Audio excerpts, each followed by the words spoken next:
Hey, everybody. Welcome back once again to the Retro Wrestling Review USWA podcast right here on the WrestleCopia Podcast Network. I'm your host, Gene Jackson, coming to you from the Retro Wrestling Archive here in beautiful Gadsden, Alabama. And please join me in welcoming back my co-host. They are the Spike and Cujo to my Richard Lee, Josh Briley and Richard Mulliken of P3 Radio. Fellas, how we doing this morning? Awesome, man. Got awesome. Finger guns.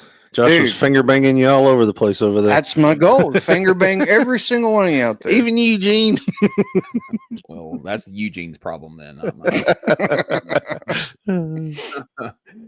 Well, Richard, you weren't here last week, and in the process, you missed perhaps the greatest Now That's Fabulous segment that we're ever going to have on this show. It featured one of the singers of something called the Ding Dong Song, and the guest made an AIDS joke about Jeff. An AIDS joke? An AIDS joke. And I know know wow. now your interest is piqued, and if you want to know what that's all about, then you got to go listen to last week's show because we're not going to fucking tell you. So there you go. Big a deal. How's the teaser? I know. There's nothing. That just proves, folks, there's nothing in the world that is interesting enough that would make Richard fucking Mulliken listen to what show if his fucking mug wasn't on it. So that's the answer to that age-old question. But we do want to once again thank Brian Tremmel from stspod.club for filling in. And spoiler alert, he'll be back to fill in quite a bit in April as Richard will be taking part in various other activities that will pull him away from the show. So you can all expect less Richard in your life. I didn't say Dick. Less Richard in your life in April. So be forewarned. Well, last week when you weren't here, another thing you missed, we had not one, but two different voicemails from people. We had one from someone who deemed himself the Madness, who sounds suspiciously like Randy Macho Man Savage. And then we had another one from our mystery caller, who seems to get upset whenever we make,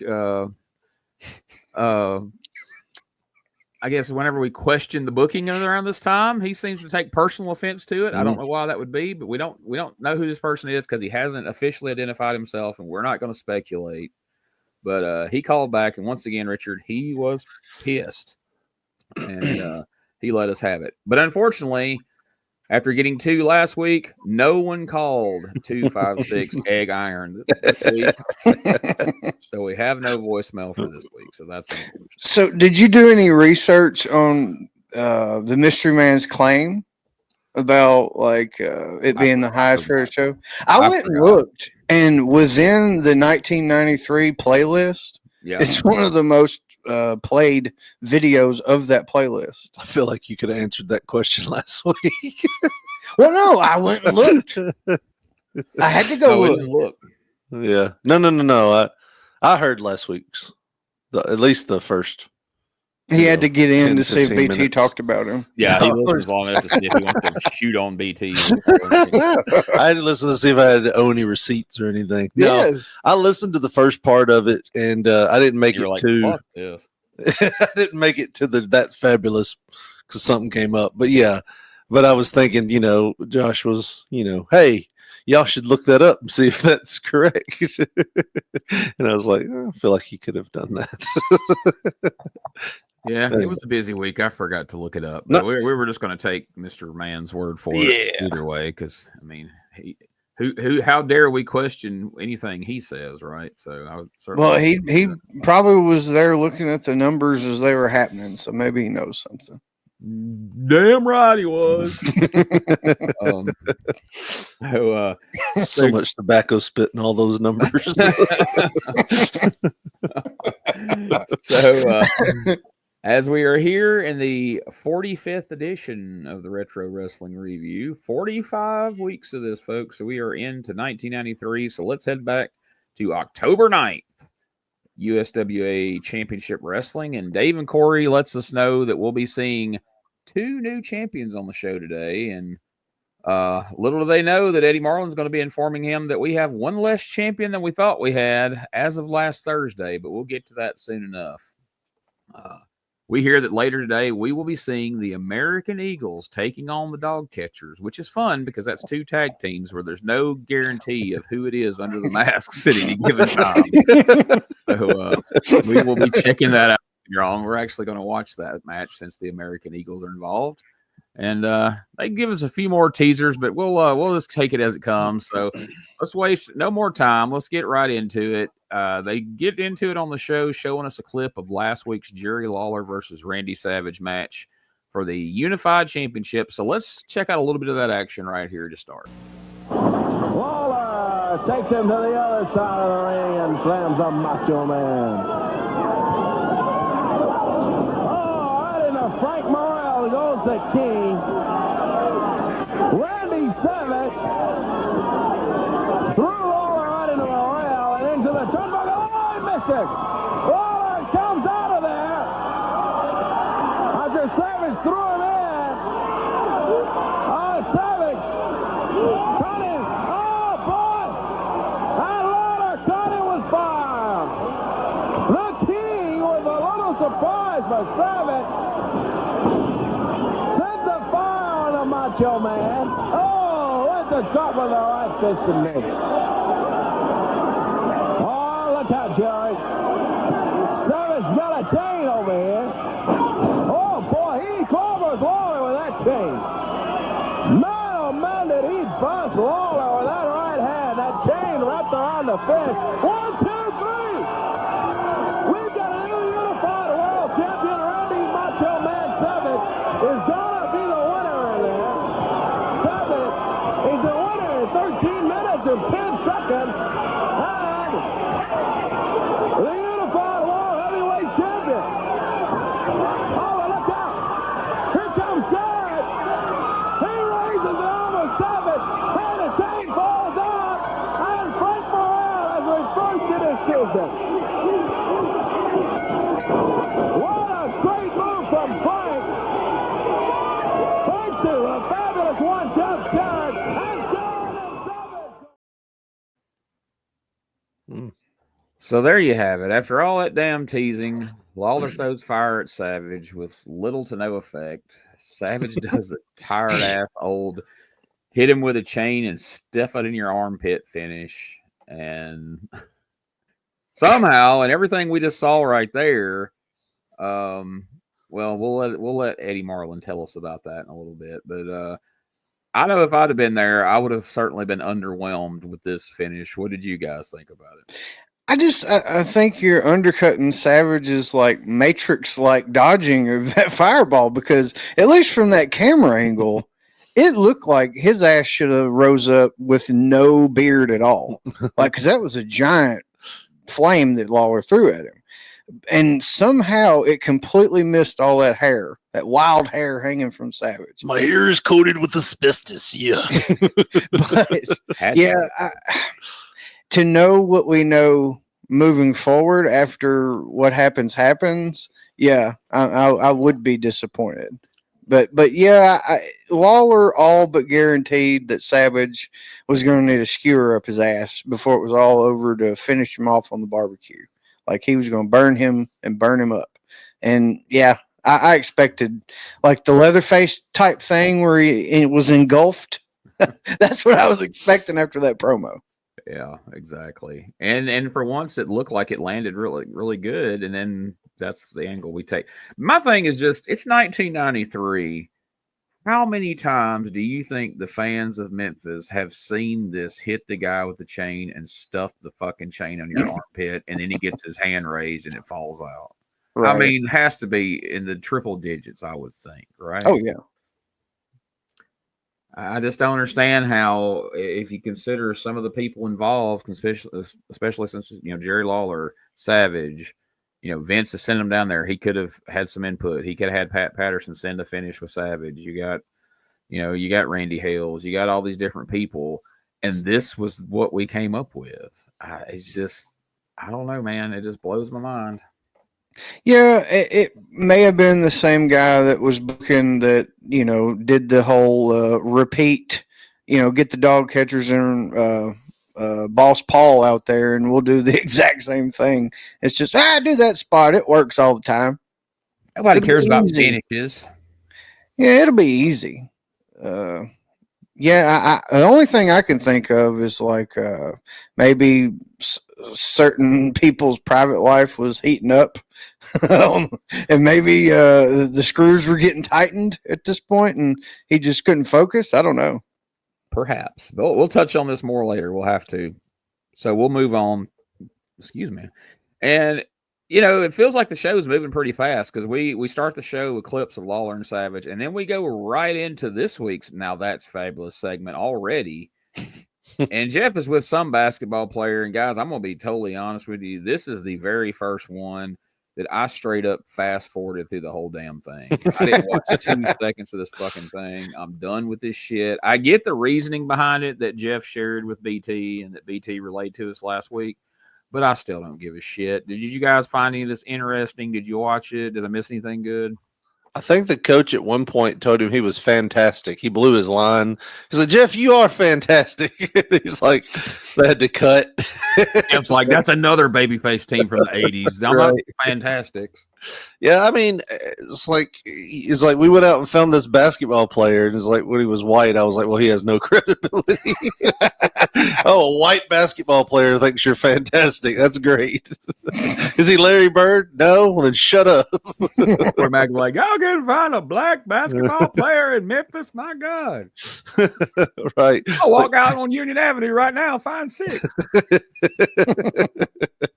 Have fucking Penny Hardaway Yeah. send in a video or something. Like, that would have been fabulous at this point in time. But they chose, and I think they just picked this guy because they ran so much in Kentucky and Evansville and stuff like that, where this guy probably was a god, because he went to the college there, I guess University of Kentucky or wherever. But I waited for the part where he's like, yeah, and then I got on this NBA team. And it never came. It was just like, I was really good in college. And then, that was it. It's almost then like I got a job and worked down at Mud Island for a while. Right. It's almost like they don't have any real contacts with the celebrity world. He referred when he was telling when Jeff was telling us to BT, he said we wanted to show off some of my celebrity friends, and I'm like, boy, we are playing fast and loose with the term celebrity here. Very much so. When you said Penny Hardaway, which I think this would have been way after this time frame in '93, but I just pictured Jeff sitting there with the little Penny doll with the Chris Rock voice that would come along later. That's fabulous. That would be the most entertaining one. But for right now, I'm sticking with the singer of the Ding Dong song who made an age joke at Jeff's expense. But anyway, of course, we roll right out of that segment into what else? A match from the fabulous one, the USWA champion Jeff Jarrett taking on the Starfighter. And I'm not sure who the Starfighter was, but I'm pretty sure we haven't seen him here before, or at least we haven't seen him in this gimmick. Perhaps we've seen him as a dog catcher at some point. I wouldn't doubt. But for a jobber, I mean, this guy was stalled in like mid-'80s Larry Zbyszko at the freaking showboat here. The crowd was really hot for Jeff Jarrett this week. I mean, they were chanting, they were carrying on, and they even did this that I was completely appalled at. Check this. Probably a wise move for Starfighter. DDT, says the crowd. Yeah, get your hands on him and put this one away. Crowd solidly behind the fabulous one, Jeff Jarrett. Standing wrist lock there. Yeah, to stop Jeff Jarrett. Buzz the Starfighter up and into the road. Buzz off on the Starfighter. Takes him down. Oh, reversal in. Where's the fabulous one in? Jarrett comes on with a DDT. He hooks the Starfighter, holds him up. 1, 2, 3, that'll do it. The fabulous one, Jeff Jarrett, with a win over the Starfighter. Halfway through the match, the studio audience is cheering and chanting for a DDT from Jeff Jarrett, and he awards them by giving them the old slip and fall DDT for the finish. What did you guys think when you start hearing a DDT chant break out for Jeff Jarrett? Well, I felt bad because that crowd wasn't going to see one. It's like, What did Jeff think? I like doing the DDT, but my back is really tore up. I don't want to be taking back bumps this whole time. He does that weird slide thing, like he's trying to do a karate kick. How kids will do that. Watch me do karate. And they go do a kick and fall down. That's exactly what it looks like when he's doing it, except he's holding on to somebody.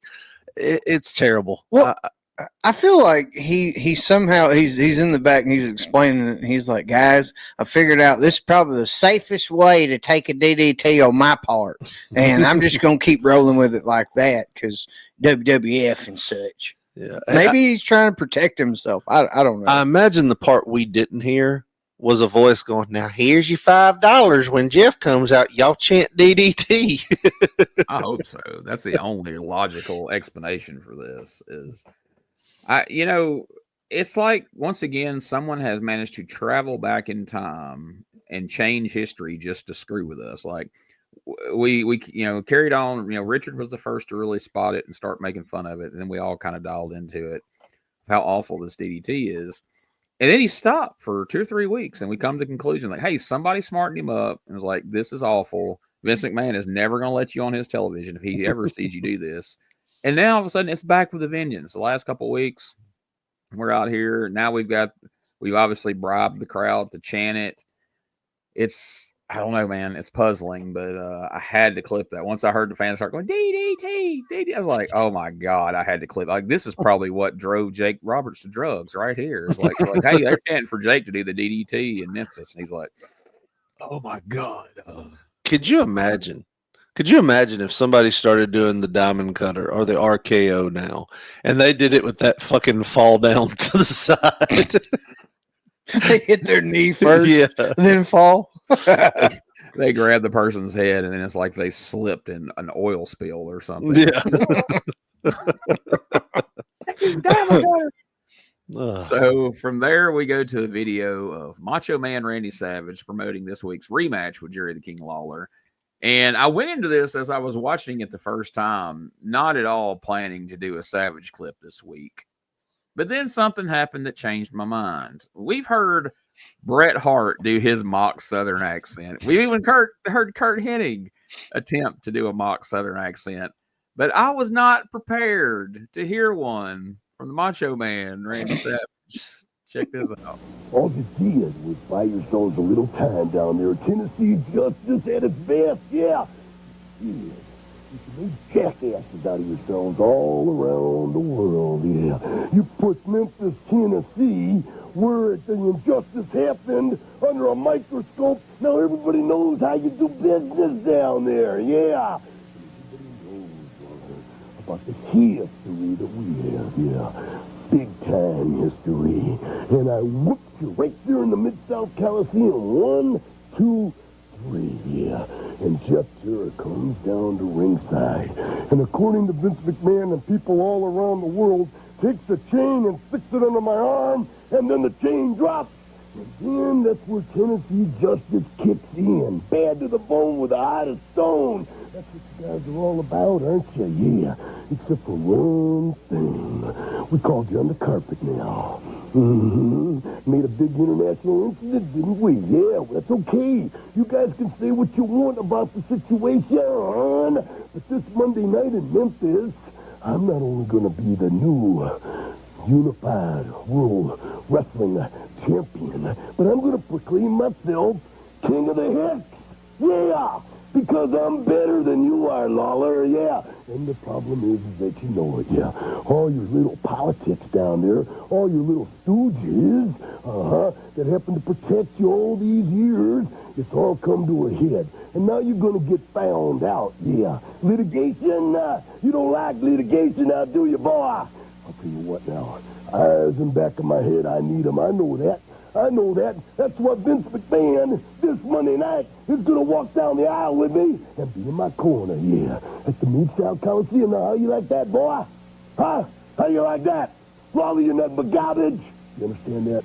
Tell you, macho style. I'm going to beat you. And it continues to go on. As long as what you just saw was, that promo continues on past that. Like, Macho Man. And control. he floats into that fake Southern voice like 2 or 3 more times, just out of nowhere, and then he reels it back in. Like when I'm watching it back, I'm just getting almost uncomfortable for Macho. I'm like, dude, I love you. Please stop. Look, that one time after you did it, you should have chopped it off right there. But you kept flowing in and out, just getting weird, like, and I like weird. Mm-hmm. I like weird, but that was just too uncomfortable weird for me.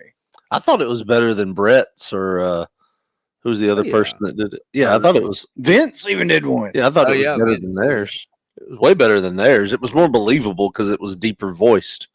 You know what I mean? Because that's the thing. Like when people do those Southern accents, they always want to go up here, and it's like, who all of us have ever heard somebody from the South talking like this? It's very rare. Most of the time, it's this right here.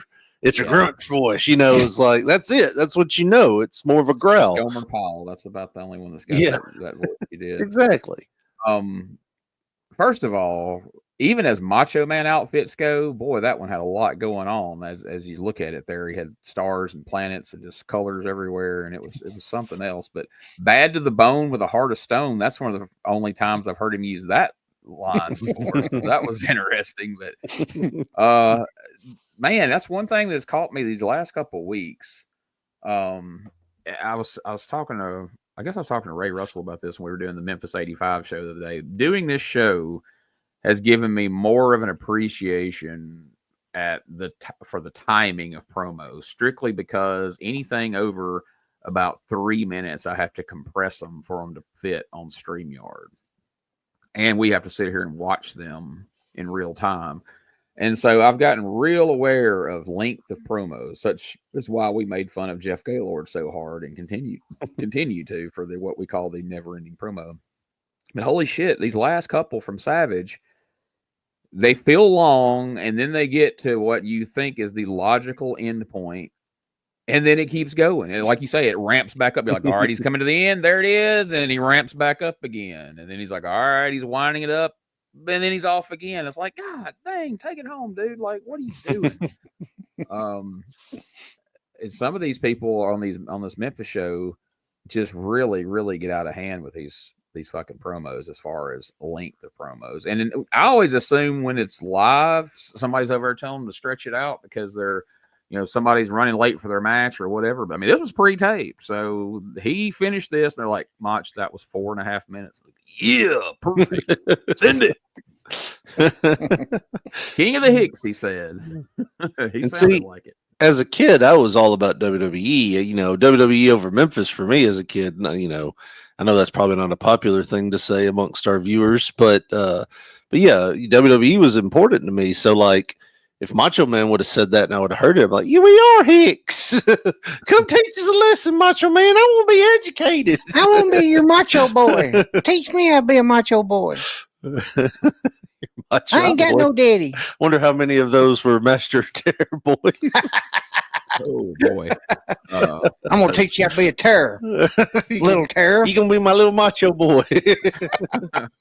Don't tell nobody. Something else about this promo being long and rambling as it was, you lose sight of something because here we are. We've been talking about this for as long as he did the promo, and we have failed to mention that in this promo, Macho Man let us know he's bringing Vince McMahon to Memphis to be in his corner for this championship match. So, last week we drew about 1,200 people for this rematch with Lawler, which was disappointing in my mind, as I go back and, see results from like 91 and they've got, 5,000 and 6,000 people for cards that didn't have a big name on them. It was just your usual, Memphis roster and not even really a blow off to a feud. And they had 5,000, 6,000, 7,000 people a lot of times. And here we're bringing Macho Man Randy Savage to wrestle Lawler for the title. And we're drawing 1,200 people. So it'll be interesting when we get to the end of the show to see if bringing Vince McMahon, because last time they brought Vince McMahon to town and he sat in the corner of referee Paul Neighbors, we had a pretty good boost to the house. So it'll be interesting to see what it does for this week's match. Anyway, Next up, we get a promo from babyface Tony Falk. He doubles down on everything we heard from him last week. He gets interrupted by Brian Christopher, who, in a comment that certainly does not age well, said that the day he can't beat Tony Falk would be the day he commits suicide. Oof. He just said it like, yeah. And then all y'all gonna get behind me. And it's like, no, dude, you can't just say so. Maybe I'm being too present day type. Maybe that was more acceptable back in those times, just to say something like that. I mean, heck, we used to watch, what was it?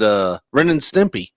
Ren and Stimpy had a part on there where Ren was going to kill himself with a nail and a hammer in the head. And Stimpy said, "Sweet Lord, no, don't do that. Do this," and handed him poison. Like, I remember that to this day. Well, it's more for me, it's just the fact that, Brian's out here saying the day he can't beat Tony Falk, he'll commit suicide. And then now people claim he commits suicide. Now, personally, I don't believe he did, but that's a different story for a different freaking podcast. We're not going to go there. Perhaps that's a Patreon conversation to have. But anyway, Falk again tells Brian that he needs to spend less time chasing women and more time working on his wrestling skills. And Brian says that Falk isn't even a has-been because he's a never was. Falk calls Brian a punk, and he ends up shoving him.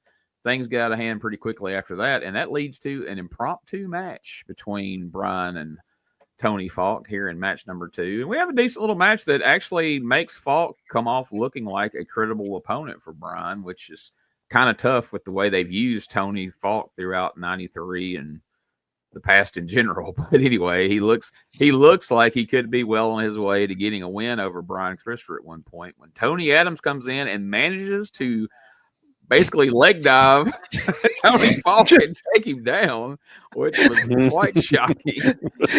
Have you ever seen a video of like a wild squirrel latching on to some dude's poor fucker's leg? That's all I watch. That is exactly what I was reminded of. She just slid in and just perfectly all fours like a cat. Just bam, right on that leg. So Falk is down, and this leads to Miss Texas eventually hitting the ring and wailing on Miss Tony Adams. And then this happens. She tackles Tony Adams down, and all over Tony Adams and Miss Texas. Oh, boy. Oh, Christopher grabs Miss Texas. There's a by hand. Backs her up in the rope there. He's got her in the rope. He's got Miss Texas tied in the top 2 ropes over here. Oh, look at that. Tony Adams goes over, slaps Miss Texas. Oh, she's helpless, tied up in the ropes there. Oh, that is ridiculous. Tony Adams slapping around Miss Texas, and Miss Texas tied in the ropes over there. Well, Christopher beats up on Tony Falk. Here comes Mike Anthony out. Yeah, there goes Christopher and Adams. And they leave. So, did you notice whenever Miss Texas came in and tackled Miss Simpson, what happened? Her freaking neck, the back of her neck and head hit perfectly on the middle rope. Like I told Richard watching back, I was like, we were close to her next segment being wheeled out here in one of those mouth controlled joystick apparatuses. Like it could have been bad. There was blow in the damn tube and get over here. I'm telling you, there's some bad blood down the line between Brian Christopher and Miss Texas. Every time he gets his hands on her, it is absolutely brutal. He snatches her by the hair of the head and grabs her up and then ties her in the ropes. And it's just awkward. I mean, I know it's a different time and they had men, and women, man on woman violence and shit back then wasn't looked at the same, but it just seems very personal. Like when you look at the way Brian has handled Tony Falk through this entire match, and then by the way he grabs Miss Texas, there's just a different level to it. I don't get it. Am I just reading too much into that, or does it seem that way to you guys? I think that, at least from what I've heard and, what I've saw and heard people talk about back then, Miss Texas was like the exception because she could beat you up like a man. Like if she wanted to, she could really fight with you. You know, not saying she would whip the whole goddamn locker room, but like she wasn't a little prissy bitch. You know what I mean? Like she was viewed as she could take it. You know, but like I say, it does get to the point where does she owe Brian money or what's going on? Yeah, because there's a difference between she's a woman that can take it. Then she's taking it worse than the men. Is my point. Like it ain't just that she can take it like a man; she's taking it worse than the man in most cases. Right? Yeah. A little rough. A little bit. All right, guys. Well, let's take our first podcast commercial break here. When we return, it'll be time to hear from the King, Jerry Lawler.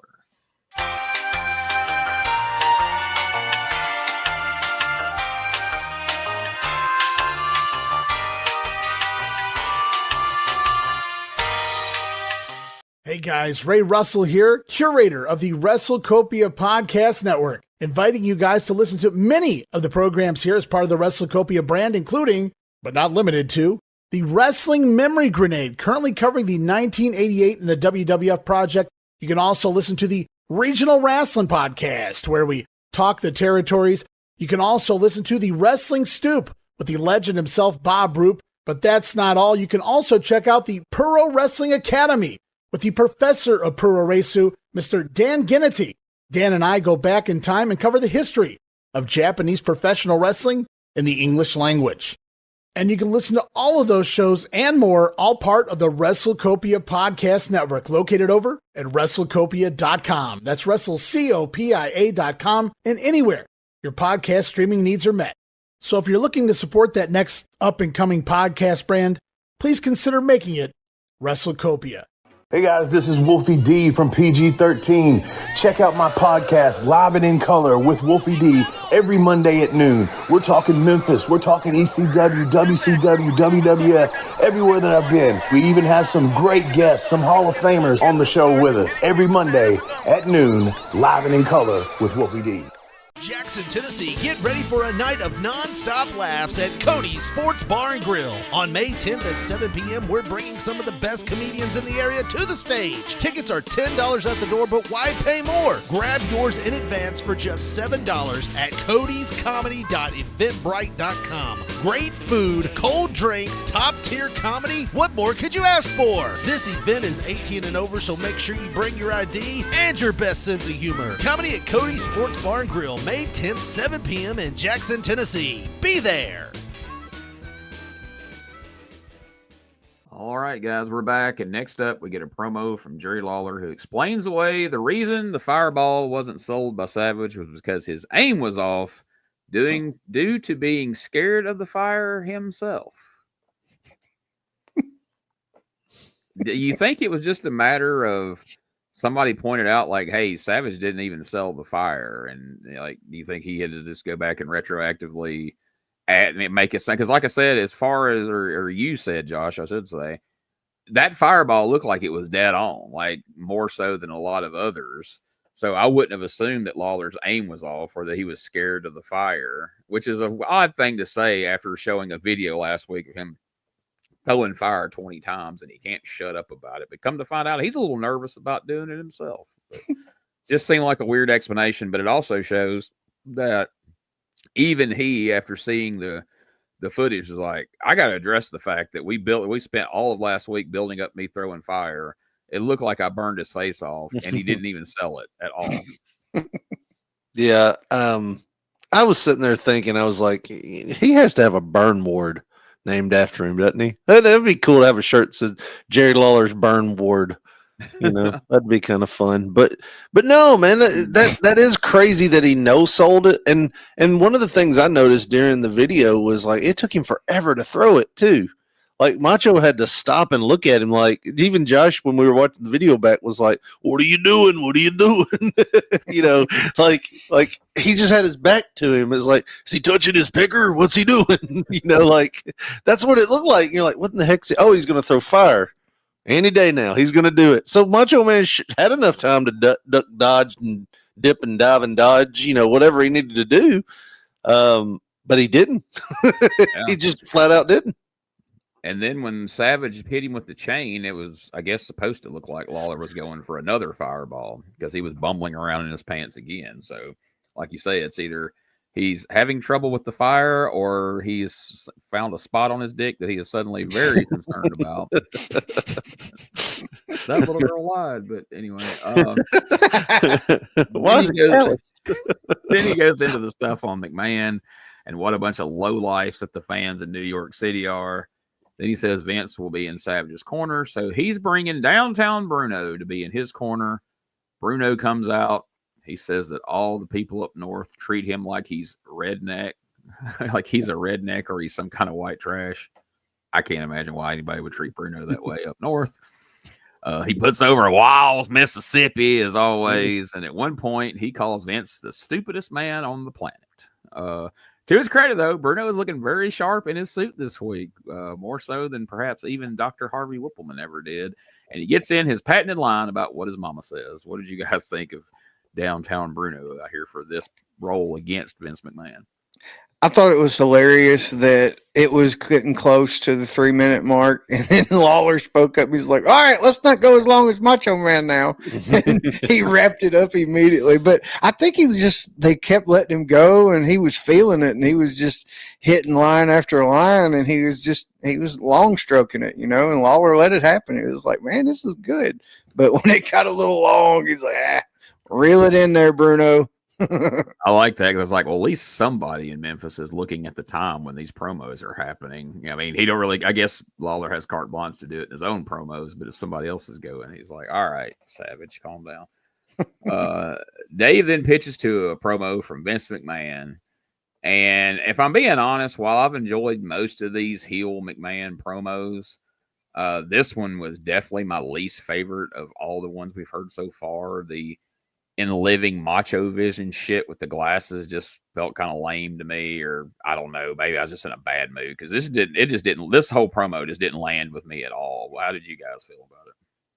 I felt like Macho was the one that told him it'd be cool if you put on the glasses and say this line, and it did not translate at all. But that's what I immediately felt. I was like, yeah, Macho gave him, and Macho could do that and it would work, but Vince and his 1940s looking suit and everything, it just didn't work. Living macho vision, pal. It wasn't good at all. But following that promo, Eddie Marlin comes out. Now, bear in mind, Jerry Lawler had just spent the last few minutes out here prior to the McMahon promo, and then we had the entire time the McMahon promo played. But right this very minute is the very first time Eddie Marlin has had to come out and let everyone know that the USWA board decided back on Thursday afternoon that the belt has been held up. Match happened on Monday. I guess the board spent 4 days deliberating on this. They decide the title's been held up. Now, Eddie Marlin, apparently all morning here at the studio, has not bumped into Jerry. We all know how huge that TV5 studio was. There's no chance they would have run into each other. Couldn't get Lawler on the phone. Hasn't seen him in any of the spot shows all week, or at least the last 3 days. And so now he's telling Lawler right here, live on television, that the title is being held up. And, of course, Lawler comes back out there, and needless to say, he's none too happy about this. I don't really know how, from what the footage was, how this even prompts the title to be held up exactly. I guess because Lawler tried to throw fire, even though he missed. I don't know, but the title's held up. So now it's not only a title match Monday night, but now instead of Jerry Lawler coming into it as the champion, the title's held up. I don't know. Did you guys feel this really added anything to the match, or was even needed at all? Was this just a reason for the star of the show, Eddie Marlin, to come out here and get some FaceTime? And we just did this too. Like the last time I watched Memphis Wrestling, we were holding up a title. It's like Eddie Marlin needs to have a shirt that says "Wreck the truck, hold the title up." It's like that's the two things he's doing in the Memphis, and he's the star. He's the star of the show that wrecks the trucks and holds the titles up. And what was it? Steve Austin's shirt. This one would be like arrive, wreck the truck, hold the title up, leave. Yeah. And I mean, I was just like, we just did this last week. You know what I mean? Like the last time I watched the show, we were holding the titles up. Like we couldn't think of anything else to do, you know, to make this a little different than 2 weeks ago. Like I get when you haven't done something in a month or two, but we're like recent memory. Like it's still like fall. It's still October when you were doing this last. Yeah, they are not shy about going back to the same wells just over and over again. And it's not even like really great things either. It's not like something like, I know we just did it, but God damn it, this is too good not to do again. Like, no, you're holding up the title for no freaking reason. Right. And then when we see how it ends up playing out, it's really for no reason. But anyway, we'll talk more about that at the end of the show. From there, we see Moondog Spike and Mike Anthony winning the USWA tag team titles from the Dog Catchers last Monday night because Cujo was gone, but we couldn't have the Dog Catchers win because then we would have had to shave the Moondog's head. So then we get a promo from Richard Lee. I'm sure Josh could give us a brief rendition of what we missed here if we don't listen to this promo. Brother several times and my dogs and all the hits, everything you expect. And he made sure Mike Anthony stepped up, meeting blah blah blah. We're still the champions, but I ain't gonna let him hold the belt, brother. He's not gonna touch it. Mike Anthony had to grab Spike's belt and just kind of act like he's holding it up, and Spike wouldn't let it go either. Like, yeah, so I didn't feel the sincerity in this at all. Richard Lee's the champion along with the Moondog, not Mike Anthony. Well, guys, hold on to your hat because when you see where this goes, match number 3, Mike Anthony with Richard Lee and Moondog Spike in his corner takes on the Bounty Hunter. So this match is a decent showcase of what Mike Anthony can do. Pretty good little match. He hits a sweet Superfly splash off the top rope on the Bounty Hunter. This has got to be it. Should have been, but nope, it wasn't. He picks the guy up. He hits a spectacular Superfly splash that Jimmy Snuka ended a million matches with. Picks the guy up and whips him into the ropes, goes for a backdrop, and the guy kicks him. Of course, this allows time for the Dog Catchers to end up running out and attacking Richard Lee and Moondog Spike. So Anthony jumps out of the ring, quickly runs them off. Then he runs back into the ring, awkwardly applies a sunset flip, and then that's the finish to the match. The only thing I can figure is he hit the Superfly splash and goes for the pin. The ref's like, y'all haven't done the spot yet. And he's like, shit. And he just has to get up because there's no logical reason in the world why you would hit a Superfly splash on a jobber, then pick him up, shoot him into the ropes, and then have him reverse the backdrop on you. Oh my God. As you can tell, this just completely went up my ass sideways. I couldn't get past it.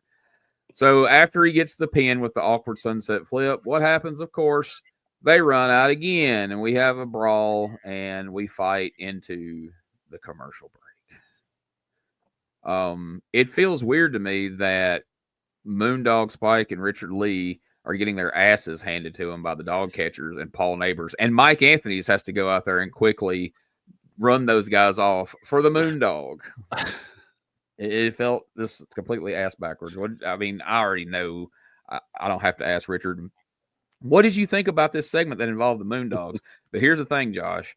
I'm going to let Richard get it out of his system right now because I'm going to hope and pray that when I get to what was your least favorite part of today's show, he has something new to offer besides the Moondogs, because we already know you didn't like the Moondog segment. We knew that before we turned the show on this week. So get it out of your system now. How did you feel about this segment, Richard? Hated it.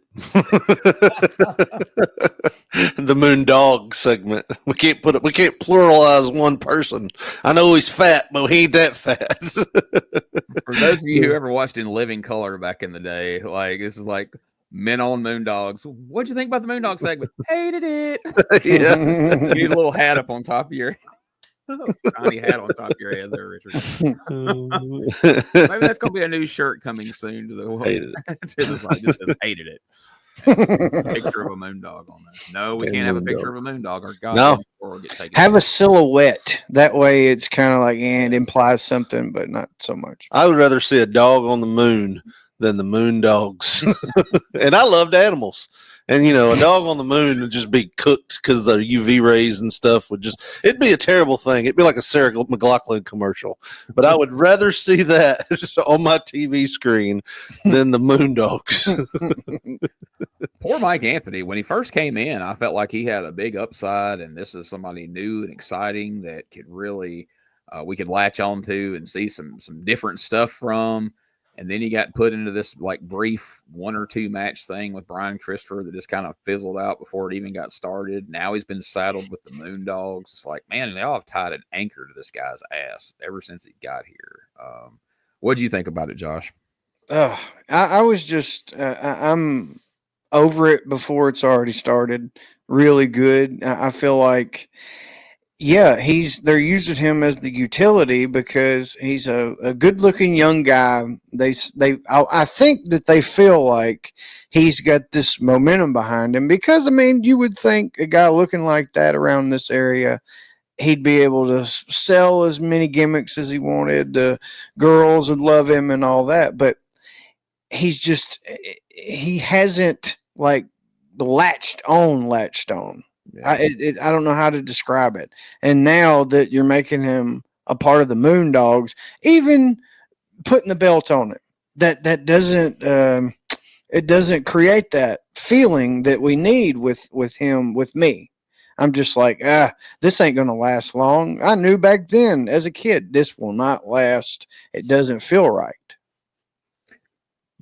Something just hit me as you said that a couple of times about him being, quote, a good-looking guy. Ironically, right as Mike Anthony comes in, Burt Prentice leaves. Do you think somebody said, like, hey, we're bringing this Mike Anthony guy in. We got to get Burt out of here. Like, this is gonna go poorly, and Mike Anthony's going to end up getting mad and leaving. Either that or Burt's got priors with him already. Burt promised him the world. True. You got to see this Mike Anthony kid. He's like, Mike who? He's he's a really good wrestler. He found out Mike Anthony was coming in. He's like, well, I'll see you later, Eddie. I got a tent to go set up. I bet you pitched a tent when you saw Mike Anthony. Match number 4, PG-13, along with, as Corey always says now, Little Midget D, taking on Clyde Coleman and Toni Williams. I swear almost every time Corey says his name, he adds Little Midget D, which is just redundant. I don't know if it's redundant, but it also puts a different spin on it because if you take it from the aspect of what Richard has pointed out to us, now you think he's almost cutting Little Midget D down and insulting his manhood. I don't know which one it is, but what stood out to you guys about this tag team match here? So apparently they're slinging Midget D now in their matches. They're dropping it right across people's chest. Yep, they're just tossing Midget D in the ring in there. Well, since you mentioned it, let's take a look at them dropping Midget D on some. Now look at this. They continue to work on Clyde Coleman. Oh, boy. Oh, there you go. They grabbed the little Midget D and throw him down on Clyde. A little more aggravation in there. The Midget D splash. There they go. PG-13 with a victory. We'll be back. Got Toni Williams winning the Danny Davis Protect Your Partner Award in there. Corey Macklin said, and I quote, dropping Little Midget D right across him in there. I'm sorry. That is my new favorite wrestling move ever. Them picking that guy up by his wrist and ankle, tossing him as high up as they possibly can get him, and letting him just crash down on these people's chests. And for whatever reason, he looks like he weighs like a bag of hammers too. Like he does not look like a light little person. He looks like he is solid. We're gonna border on some things here. just know. When Richard says that, I'm always worried. We're gonna border on something here, and it's gonna sound like I'm just putting them all in one big barrel, right? because you are. The opinions of Richard Mulliken do not necessarily reflect the opinions of Gene Jackson, Josh Brawley, or WrestleCopia Podcast Network, or the Retro Wrestling Review Podcast. Okay, go ahead. In the experience that I've had with little people in wrestling, I don't know how they swim. Like, they are dense as fuck, dude. Like, it's like they have the weight of a full grown person, and it's just all in ones. Like, have you ever picked one up? Like, Let me. they are dense, man. It's like you're picking up a metal man. I'll tell you my my one experience with it. So I mentioned here before that I did a tag team match once with little Chief Lone Eagle, and so we did the old spot where his partner goes to cover me, and the one midget comes running in. And he rolls off me, and the one midget runs across me.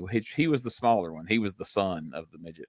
Then little Indian midget runs across me, and oh my God, it felt like Andre the Giant had stood on my chest, like that old spot he used to do in WWF. It was terrible. It was absolutely terrible. We had to carry one out one time. We had to carry one out. Yeah. And I put him up on my shoulder, and it was like the hardest substance I'd ever had on my, like, it was like a sack of bowling balls. It was so uncomfortable. My mom's afraid of them. I told you that, right? My mom's afraid of I know a little few people like that. Like, she used to work at a department store, and she worked in the back, and there was a truck driver, which, let's not even get into that, but he was a little person, right? And he was banging on the dock door, and she wouldn't let him in because she was deathly afraid. But if you think about it, your nightmare is knocking on the door is like part of your job is to answer it. But, you know, you got Freddy Krueger on the other side.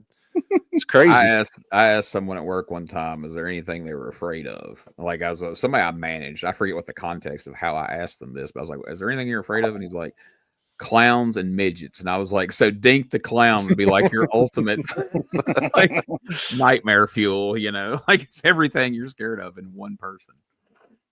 I don't get it. But I mean, if you felt how dense they are in real life, you'd probably be like, yeah, I should be afraid of them. They're like little tanks. They're like little tanks just running around. Well, I could tell you why he wouldn't be able to swim properly. He'd got a fucking like a weight on him right there. It's called his body. Those things are dense. He's like a weighted tripod. Those things, Jesus Christ! Oh, I was talking about Midget D. I know. You swallowed a bowling ball. Yeah. Yeah. I would just love to have been a fly on the wall when they came up with this. Like, did Jamie Dundee come in and like, all right, look, what do we did this? What, Wolfie? You grab him by his ankles, I'll grab him by his wrist. We just throw him up, just drop that motherfucker right Dude, I pictured them in a hotel room just goofing off, and then they did that to somebody. Dude, Wolfie, we gonna do it on TV tomorrow morning. Tony Falk was sleeping in the floor. And they're like, D, come here. I guarantee you that's what happened. That's how Cujo got injured. They dropped Midget D on him, and they was like, "You dropped like 9 bowling balls on me, brother." if Wolfie D would still answer my fucking questions, I would pose that. We'll have to get Trammell to ask him that. Yeah, he did share. I did share a clip of this spot last week, and Wolfie did share it, and it got a shit pile of views. So it's back out there again. So that's just, I don't know. That's just a lot of fun to me. It's like I said, it's my new favorite thing that we see on the show, and I'm just going to forewarn everybody, every week that happens, there's going to be a clip of it, and I'm probably going online and just spread it across the internet, so be ready for it. After the break, the fabulous one, Jeff Jarrett, comes out, and they end up pitching to a promo from last Monday night. Apparently it was after the title match he had with Tommy Rich, where Jeff, him and Jeff wrestled for the title after the big debacle following the cage match. And I don't mean to steal BT's gimmick, but spoiler alert, this feud is coming to an end, and so is Tommy Rich's 1993 run in Memphis. So in light of that, let's hear from Tommy Wildfire Rich. Match, that's right. The one and only return match, Tommy Rich. And don't we have some comments from him? We do. You want to hear him right now? Let's play that interview. Here's Tommy Rich. If this ain't a well-planned conspiracy, and I bet every one of you guys people's in cahoots with them, too. You know, the first thing anybody told me tonight was when I got here is that I couldn't be on board from TV because of last Saturday. I didn't do nothing wrong, Eddie Marlin. I know what it is. You're scared I'm going to beat that little grandson of yours up. He hit me with a chain, Eddie Marlin. If that had been me, I'd have got disqualified. Y'all have gave him the bell. Or you'd have held it up because of disqualification. Jeff Jarrett hits me. Jeff Jarrett hits me. And I'm not crying either. But he hits me. He gets the bell. He gets patted on the back. And I'm left out in the dark. Well, whether I'm not on TV Saturday or not, Jeff Jarrett, your doom is very short coming. Monday night, I'm going to finish you off. Belt or not, I'm coming to get you, Jeff Jarrett. All right, guys, your doom is very short coming. So better be ready. We'll save some Patreon comments for later. Yes, don't forget them. I'm looking forward to hearing them. All right, so let's get right into the next match here. I actually want us to watch this one. The American Eagles taking on the Dog Catchers. The American Eagles. This is going to be a... Do we know who is the American Eagles? Then now, at one point, there is a neck breaker, and I'm like, that is a Danny Davis move. Yeah, that's part of the fun is trying to figure it out. Last week, I knew exactly when it was Danny Davis because he jumped up and did that little, like, I keep doing it. You have to see me. I went to explain it on last week's show, and BT cut me off, and I never come back and go figure. There's Boss Paul down there. I refuse to call him that. I refuse. This is like when a friend of yours comes up to you and is like, hey, call me this now. And it's like, well, I'll be damned if I call you that. Yeah, if it doesn't happen organically, then it cannot happen. Well, I just find it easier to say than referee Paul Neighbors or former referee Paul Neighbors. Oh, yeah, I call him Boss Paul, too, but he's not my friend. It's, I don't know. It's just so funny to me that they thought that these, like, mall security outfits is what represents a dog catcher. You know? Yeah. That's what dog catchers wear, right? Like, oh, yeah, sure. So which one do you think that is, Josh? Is that Ken? Is that Danny? I'm pretty sure that's got to be Ken because it's the same boots as last week. Yeah. There's a zipper on the front. And that's Mr. Uncle Danny.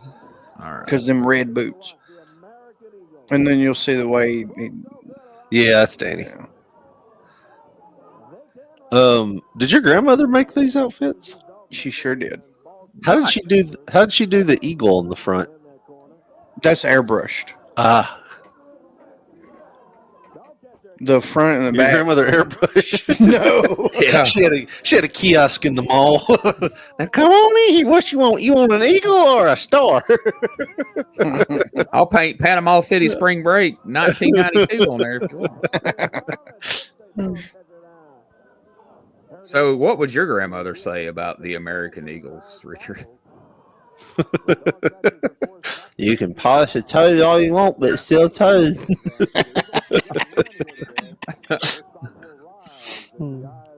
I was going to say, ask me what my grandmother would say. She had fucking multiple posters hanging up in her house. She had posters, cardboard cutouts, all kinds of stuff. It took a minute for that eye rake to register there.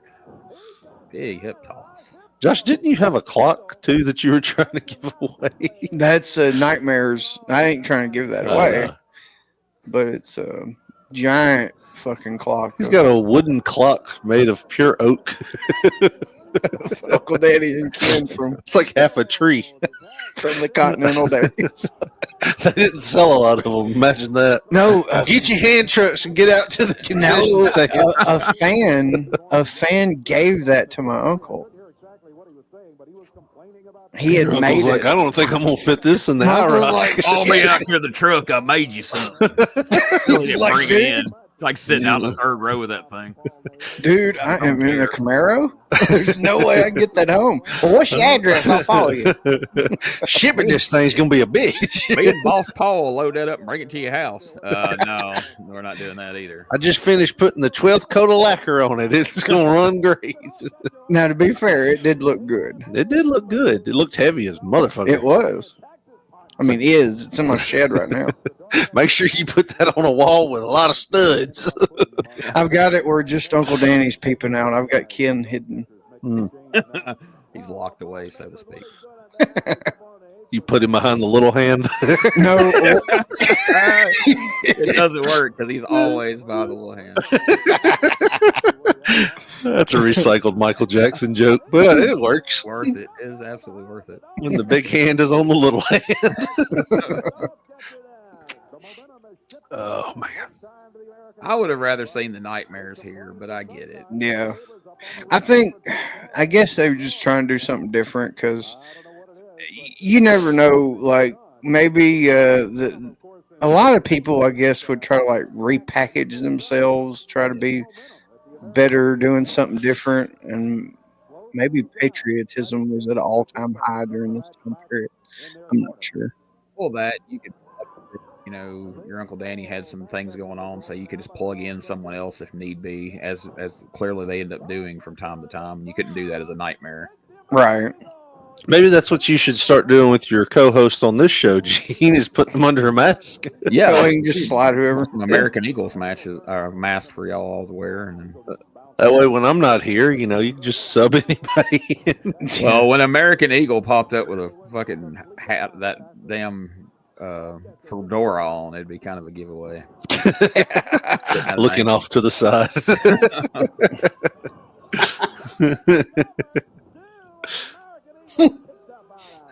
Oh, Goodness. yeah. I just feel like they've got a big boss man outfit on. Yeah.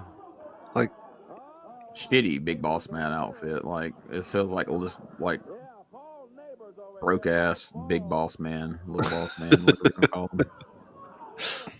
the boots look weird. The white ones.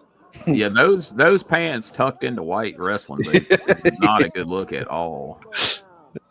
Almost makes it look like Sabu. Yeah. In a way. Keep wanting to point at the ceiling here anytime. Taking the heat on poor Uncle Danny. What little bit of heat they're going to get. Yeah. It's illegal to kill an eagle now. Yeah. That should be their line. And ladies and gentlemen, let me tell you something. I want to remind everybody, it's illegal to kill an eagle. Look at that fucking floral pattern rodeo shirt Boss Paul has. That is You mean like Paul Neighbors? ultimate heel. Yeah, Ultimate heel. He looks like nothing but a heel right there. Well, I ain't gonna say nothing but a heel. He looks like a lot of things right there. But he definitely looks like a heel. Hey, come on, get back this van now. It's safe. It's safe. I just need your help. You want your airbrush t-shirt or not? Uh-oh. I know you like Paw Patrol. Come on, get in the van. Paul Patrol. Oh, here we go. Oh. Master Terra's coming in hot. Woo. Oh, one's left up. I love that. That was He's like, smooth right there. boom. You're going to watch me do something. Oh, shit. That dog catcher came in there, didn't he? Man, it really picked up right here at the end. Ken whispered in his ear, plans changed. We're going over. Oh, there's that neck breaker. Rude awakening into the Alabama Jam. Boom! And the announcer's like, "Well, the hell they do that?" He was going to win. Wait, did What he the just? hell? He stopped counting because PG-13 didn't make it to the ring in time. Uh-huh. Good Uh-oh. Lord. Your uncle's getting slapped by Midget D. They are that opposed to having a finish that he had to just stop counting so that freaking dog catchers didn't get pinned. Yeah, because we got to protect the sanctity of dog catchers. That's Hey, they right. were the tag team champions for a while. Who was it? I mean, let's be honest. Who was it? The American Eagles, I'll tell you that much. Yeah. Oh shit, all of them are on that mask. Get There's no way that to say mask this. off. Get that mask no. off. You seen how God. good Boss Paul was? He was unlooping it with one hand. He knows not. He can tie a damn knot with one hand. Yeah. I'm saying he was way too comfortable. Mike Anthony's kind of meanders in there. Paul Neighbors was almost saying, "Stop struggling out of just reflex. Stop struggling. Look at him. One hand. One-handed. He's just sitting there. Looks like he's tickling the shit out of him. Like he's doing that neck thing." Maybe.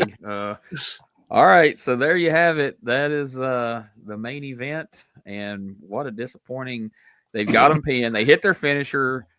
Referee counts 1, 2, and just inexplicably stops because he knows that's not supposed to happen. PG-13, I guess, we're trying to round up little Midget D or whatever, and they were late hitting the ring. My God, damn it! Sometimes those Midget Ds, they get a little squirrely. They get a little hard to wrangle sometimes. I hear, especially if they're outside hiding behind a bush or something. You can't find them.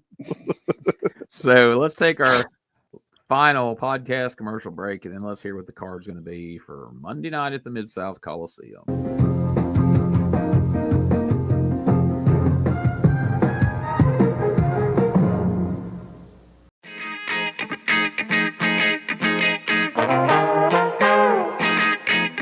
Hey, it's Bob Smith, and guess what? The Outdated Wrestling Hour is now part of the WrestleCopia Podcast Network.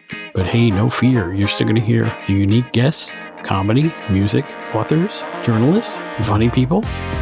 Who knows who's going to end up on the Outdated Wrestling Hour? Remember, it's all new and all old. So check it out in the WrestleCopia Podcast Network and wherever you get your podcasts. Listen if you know what's good for you.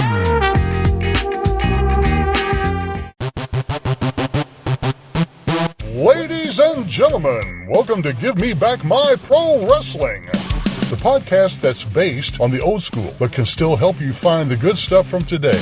Jimmy Street and the Plastic Chic, Jarrett, are the undisputed tag team champions of the wrestling podcast world. From thought-provoking topics to superstar interviews to action figure expertise. This team does it all, and all they ask is, give me back my pro wrestling!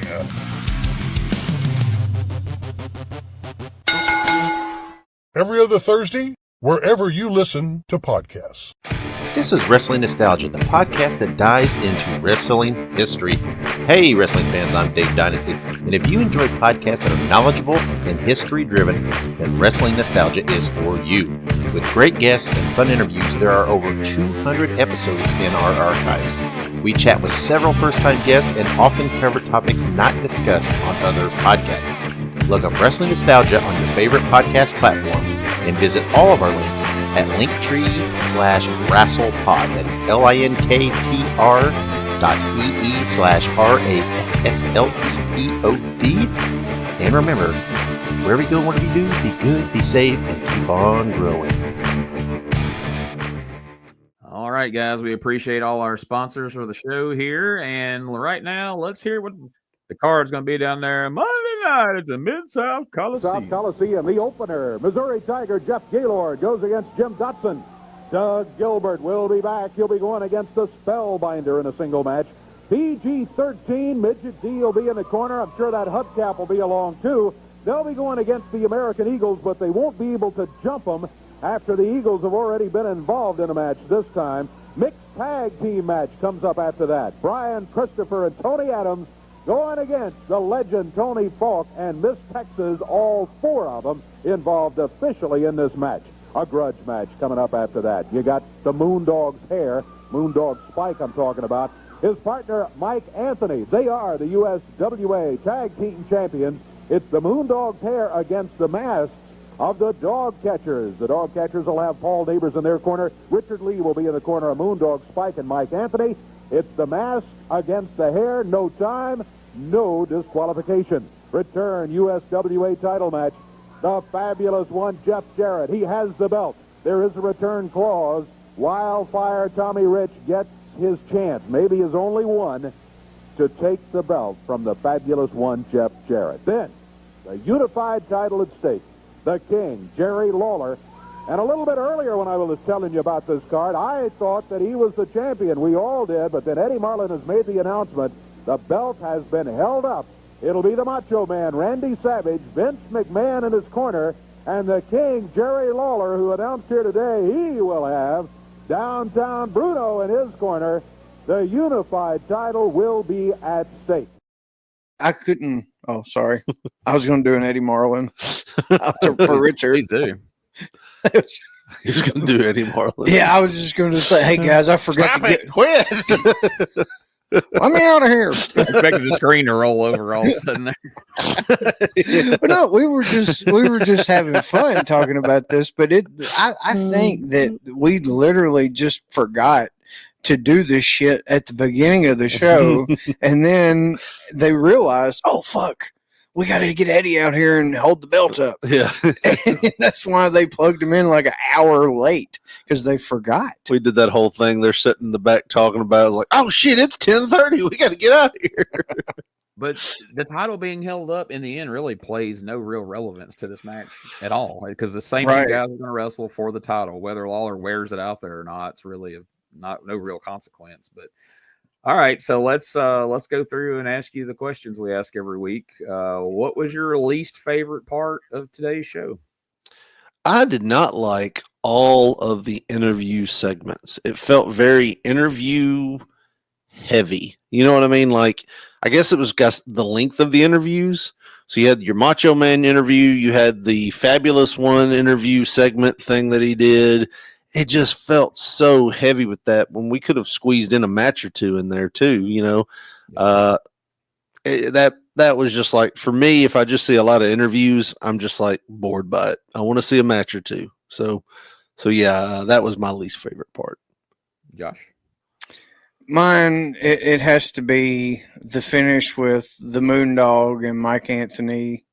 Or no, my bad. The finish with fucking PG-13 and the Eagles and the dog catchers. That's where I'm going. I'm molding all this shit, but that one finish that was so bumbled, just like my answer was bumbled. That's how much I hated it. It's got me frustrated, baby. But yeah, it was just it felt like the lateness, and what would it have hurt just for the Eagles to get the win? It wouldn't have hurt anything. The timing screwed up. So yeah, count 3. That way you don't look like a fucking idiot out there. Just let me stop and argue with Ken. That made no sense. If you're a referee, a wrestling independent referee or whatever, listening to this, never stop the count if someone doesn't kick out. No matter what the planned finish is, your job is to count shoulders when they're down. Because if you stop, it kills the credibility of everything that has happened in that match, and pretty much for the whole card prior to and afterwards. I've seen so many matches and shows derailed by shit like that over the years. Like, I remember one promotion I worked for, they had been building this guy up to challenge for the heavyweight title and building this feud literally for months. They were paying this guy to come in to be the champion because they were building up the hometown guy to get a big win over him. And it came down to the title match. It comes to the finish. The crowd is up. They actually drew a good crowd. The crowd is up. They're ready. They hit the finishing move, but the referee didn't think that was supposed to be the move they were finished with. So he counts 1, 2, and he just stops counting and will not count until they get back up. And then the guy, the champion cusses him, like you hear him from across the building. I'm on commentary, and we were just like, I mean, we're sitting there with our dick in our hands. There's no justifiable reason for him to stop counting. And then they go into another finish. Same guy wins, but the crowd was flat as fuck. And everybody wanted to murder that referee when it was over with. Months of buildup, shot to hell because the guy. And the thing was, it wasn't even a botched finish. He just forgot that was the finish. And that guy, like, it was freaking, God, what's that guy's name? Big, huge dude. I wouldn't want him mad at me. And he goes back there and he's like, why did you stop counting? He's like, I didn't think it was the finish. He goes, my shoulders were fucking down. If they're down, that's now the finish. Even if it wasn't the planned finish, if I'm not kicking out, that's now the finish. You never stop fucking counting. That guy was so mad. But anyway, I agree with Josh. That's absolutely my least favorite part of the show. It always takes you out of it when that crap happens. Because, I mean, there's just he just stops counting, and then they just wait for PG-13 to hit the ring. It's terrible. I remember we were doing a backyard thing once, and we had a referee that wasn't in the know, and he did that 1, 2, and then he paused for a really long time, and he went, okay, 3. But he actually said it. He said, okay, 3. I was like, that's what you wanted. God. So, what was your most favorite part of today's show? I just like Midget D. I mean, just that is my favorite part of the show. Them throwing Midget D all over the ring, just stamping people with him. I love that whole aspect. I think it adds a new layer to an already favorite of mine, which is PG-13. So that would have to be my favorite thing about the show. Mine was the Tony Falk and Brian Christopher match. Like, just it was impromptu, but it was good. It was back and forth, and like you said earlier, it presented Tony as a credible opponent, and you're like, well, maybe this isn't so bad that they just kind of slid him into this. Me personally, I always viewed Tony Falk as a threat just because of Boy Tony and then the way Eric Embry treated him and stuff like that. Even though he was his driver, he would still kick your ass. You know what I mean? And Eric would come help him kick your ass. So I always viewed Tony Falk as a devious threat. And like I said, the way that match went back and forth, it was good. And it was hilarious to see Jennifer Simpson latch on to him like a kitty cat. Just and it took him down, like the whole thing. And it makes it to where I'm slowly forgetting how fucked up the end with the nanny's nanny and all of that played out. I'm slowly forgetting it, and I'm viewing Miss Simpson as a bitch, and you know it's slowly working its way back into something that I enjoy. Well, that's definitely a plus then. All right, would you guys buy a ticket for this Monday night's card? So this is actually my 10th birthday that they're doing this on. Oh. With that said, I am not going. I am going to stay my fat little ass at home, and I'm going to eat cake and play with my wrestling figures, and it's going to be more entertaining than what they're putting out on this card. The only draw for me would have been Macho Man, but I've seen it now. You know what I mean? I've seen that for a couple weeks. So, and I've seen it in the past, so it's like, okay, I'm a little over it. So I'm going to stay at home and eat cake on this one. Yeah, I'm going to have to stay with Richard and see what new wrestling man he got, and we'll have to do a Monday night card there. And hopefully I'll get some cake too.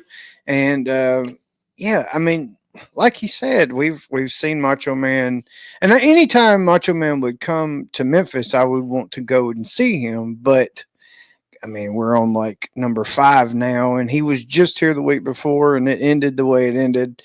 So I'm not in any hurry to get back to the Coliseum anytime soon.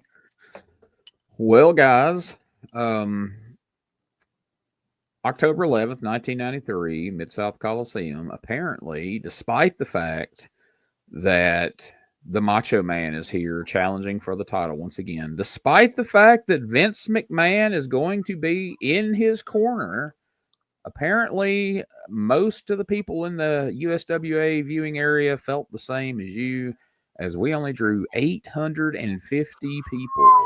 Wow. $5,000 gate for this card, which was absolutely shocking to me. I didn't expect we were going to blow it out and, you know, have 3,000 people or anything, but I thought we would at least match last week's draw, maybe bump it up to 1,500 from 12. 850. I can only imagine what Vince McMahon was thinking during this. Let's hear what took place. Jeff Gaylord beat Jim Dodson. Now, I didn't mention this earlier when the card was listed, but I was trying to do some research because I knew the only Jim Dodson I knew of involved with wrestling was this guy. Famed head of security. I can't confirm who this guy is. There's no evidence that security Jim Dodson ever wrestled. You know, if maybe he started out like in the, developmental, and so I don't know that's him. Maybe it's Johnny Dodson's dad, or I don't know. But anyway, Jeff Gaylord beat someone named Jim Dodson that we don't know about. In the second match, Doug Gilbert beat the Spellbinder in his grand return to Memphis. In the third match, PG-13 beat the American Eagles. In the fourth match, Tony Falk and Miss Texas beat Brian Christopher and Tony Adams in the mixed tag team match. When no shenanigans mentioned, I don't know. I guess we'll have to wait till next week's highlights and see if there were any. USWA Tag Team Championship, Moondog, Spike, and Mike Anthony successfully defended the titles against the Masks of the Dog Catchers in a match that was Dog Catcher number 1 teaming up with replacement Dog Catcher Doug Gilbert. At least they didn't ask him to put on a dog catcher outfit. Perhaps the uniform didn't fit. I don't know. But it was dog catcher number 1 and Doug Gilbert losing to Moondog, Spike, and Mike Anthony. There's no mention of if dog catcher number 1 unmasked. And if he did, if anyone in the building knew or care who the hell he was. I see Doug Gilbert like, man, dude, I've been Freddy Krueger for the last 3 fucking months. I'm going to be Doug Gilbert this match. Sorry. Somebody comes at him with that damn security guard uniform. Like, here, Doug, put this on. I'm like, no, we're not doing that. Like, don't make me quit already. I'll wear the mask, but I'm wearing the rest of my regular gear. But you're wearing a Doug Gilbert shirt. Yep. So there you go. I'm hoping this, surely to God, this means we're done with the dog catchers. I don't know how you would come back from this, but I guess we shall wait and see. They've had an extra uniform for like 10 weeks now. And all of a sudden now they don't have, they could have put anybody, Jeff Gaylord, under the mask and stuff like that. That's what makes me think, like you're talking about, is it the end of the dog catchers? Yeah, I mean, you could have threw that uniform on several different people on this card, and for some reason we just decided that's what makes me think that they're like, hey, we'll have Doug do it, and then it's the last minute. Doug's like, I'm not putting that fucking uniform on. So either I go out there and wrestle as me, or you can be down a dog catcher. And they're like, hey, Paul, put that on. And Paul, like, I ain't wearing that dog catcher. Either that, or maybe this is the one time they let the dog catchers take the outfits home and the one didn't show up. They're like, motherfucker, the one time we don't put it in the ring truck. Eddie Marlin calls Jarrett, and he's like, I told you, don't let them take the outfits home, Eddie. I'm sorry, Jerry. So in the next match, Jeff Jarrett beats Tommy Rich via countout to retain the USWA heavyweight title. And in the main event for the unified heavyweight title, which has been held up, it's very important to remember that, title's held up, Randy Macho Man Savage with Vincent Kennedy McMahon pinned Jerry the King Lawler to become the brand new USWA unified world heavyweight champion. And only 850 people were there to see it, unfortunately. My birthday party drew more. Yes. Some more people wanted to eat cake with Richard. It had icing on it, the real icing. I think it was a Hulk Hogan cake, too. I'm pretty sure. Maybe. You mean you didn't have a Jerry Lawler cake? Damn it. The candles are just burning really bright because he's throwing that fire on my cake. It wraps around your head, but somehow you're okay. So there was a little thing in the Observer about how what a major league disappointment this was, and that for 4 consecutive shows, sending in WWF headliners to play heels in Memphis is clearly not working, and so they're interested in seeing if they change course, and if we're still planning on having Vince wrestle Lawler at some point. A lot of speculation, but not a lot of actual news. So we're just going to leave it at that. And we're going to wrap this episode up, guys. Before we go, let's, of course, plug P3 Radio. I know you guys are probably recording a new episode today. Is that correct? We sure are. And we're going to be doing it with less tabs because we had to restart the computer before we started. So we lost everything. Oh, no. Fresh palette. That's going to mean good stuff. We have inadvertently sunk P3 Radio this week here, trying to get logged into Retro Wrestling Review. So make sure you check in. Not only is this week's P3 Radio going to be a surprise to you, it's going to be a surprise to these guys as well. So that should be a lot of fun. Make sure you check that out. Make sure you check out our friend Brian Trammell over at stspod.club and all the great podcasts he puts on over there. As always, check out all the wonderful podcasts and content over at WrestleCopia.com. Please give a call to 256 Iron and leave us the message that never fails to put a smile on these guys' faces whenever we mention the phone number 256 Egg Iron. I just want to point out in that thing that you have up there, dial is not part of the number. No, that's just telling you what to do. I figured you wouldn't necessarily figure out that's a phone number if I don't add the word dial in there. So, even though you don't literally dial a phone number, it's like the 70s. Punch it. My grandma used to say, "Punch it in. Punch that number in. Punch it in. Punch that number in for me." Make sure you subscribe, rate, and review the show here. It is much appreciated. I want to mention here real quickly, each week there's a lot of you guys I hear feedback from. You'll tell me, something in particular that tickled you on the show that week or something you found surprising. Like, I can't believe that fucking referee stopped counting in the middle of the finish of the main event, things like that. Keep that coming. I appreciate it. It's great to know what you guys like and the things that you enjoy about the show, not just this show but the shows we're reviewing. So please, I really, really appreciate all the feedback. Keep it coming. It is always, I read every bit of it. Usually I respond back to everybody, so keep it coming. And everything related to the show, all the different social media and everything that you can follow us on, that can all be found at USWA Podcast.com.